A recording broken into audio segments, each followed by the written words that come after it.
Hey guys, let's do a quick review of fluid statics. So this is the Navier-Stokes equations. Whoa, right? I mean, there's a lot of math right there.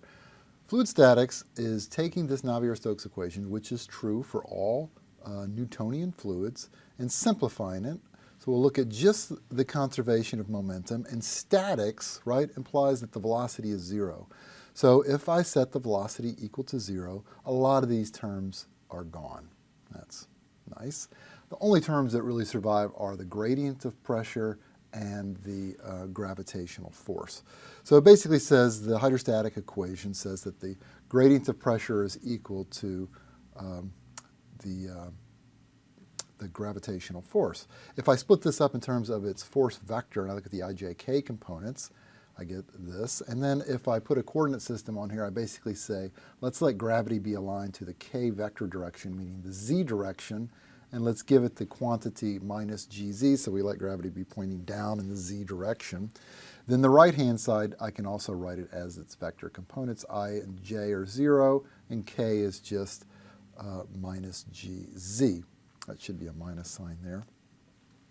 If I look at the three components, the ijk, in terms of the x, y, z direction, I get partial p partial x is 0, partial p partial y is 0, partial p partial z is this minus rho g.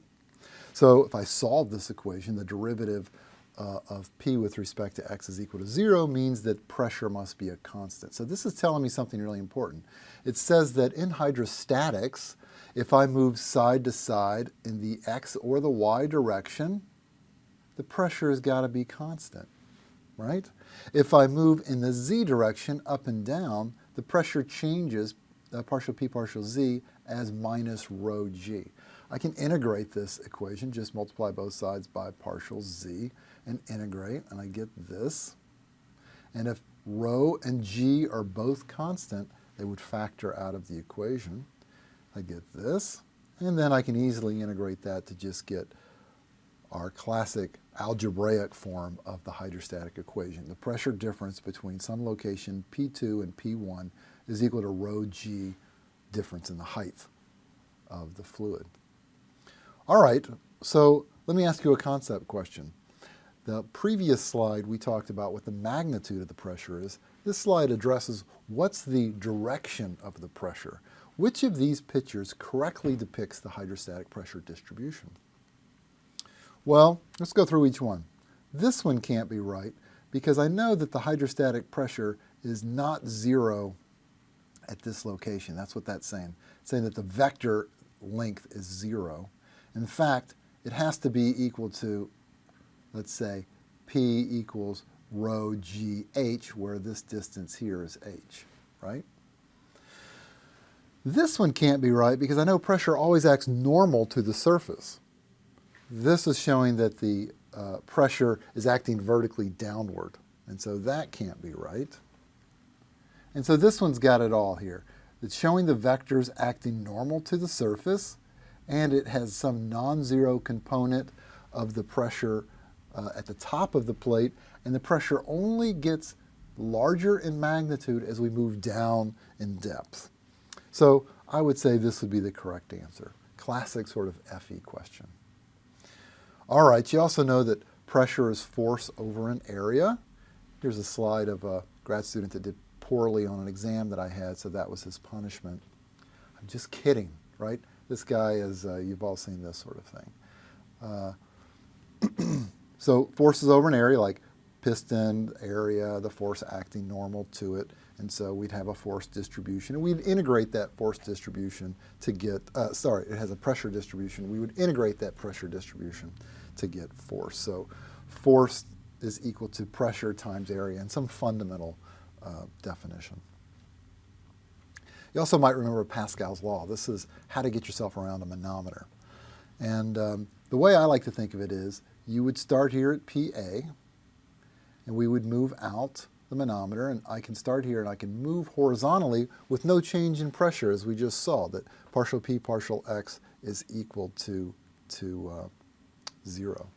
As I move down in this Z direction, or this height direction, whatever that is, then the pressure only increases. So as I move down, I would say plus rho of x, that's the density of this fluid right here, rho of x, times gravity, times this height, h of x.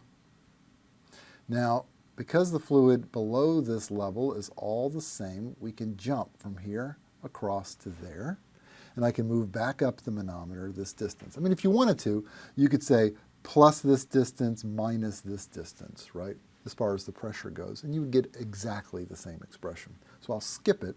I'll do the branch jump to location z, and as I move up, pressure gets smaller, so it's minus rho of z, g, h of z, this distance here.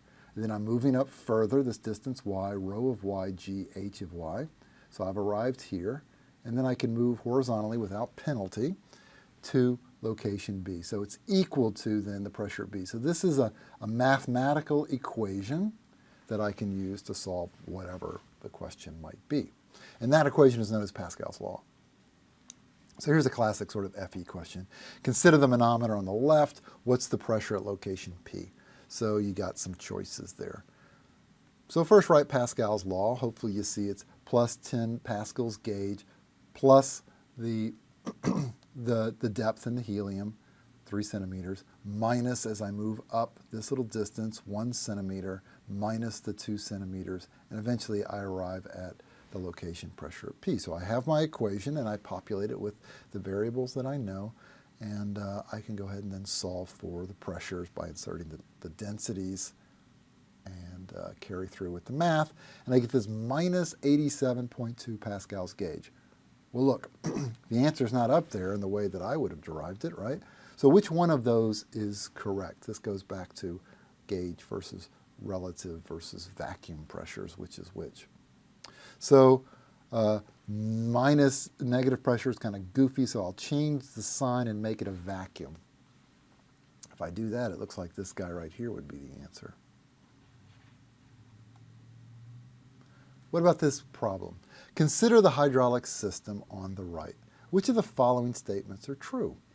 So this is what's known as a hydraulic ram, or this is also what's in your car, in your braking system. This is your master. This is the pedal of your car. This is the master cylinder. So consider the hydraulic system on the right. Which of the following is true? If you push down on a force with F1, what's the magnitude of F4 relative to F1? That's what these expressions represent. So first I could write Pascal's law that pressure at 1 and there has got to be equal to the pressure at 4 there, because that's all the same fluid. And if I go down a depth and come across and go up a depth, I should arrive at the same pressure. So if I write this as a force balance, force at 1 divided by the area at 1 is equal to force at 4 divided by the area at 4. I can rearrange that for this area, and I can plug in the math, and I find out that the force F4 is 16 times F1. So when I press the brake pedal with a force, this system magnifies my brake pedal force by 16. So that looks like it would be, which one here? That guy right there. All right, cool. What about this one? This is always a standard sort of question. Consider the system shown below. Which of the following statements are true? So let's pick each one and look at it. P1, PA, PB, PC, lowercase, that's all the same. So I've got these vessels with different shapes, and they're all filled with a liquid. They're all at the same depth. It's all the same liquid, so they have to be the same pressure. So that's got to be true. Is PB greater than PA, PC? Nope, they're all at the same depth. So that can't be true. What about is PA equal to PB equal to PC, which is greater than PD? Well, I know mercury is denser than water, so I would think PD would be greater than PC, so that can't be right. Is P little d less than PA?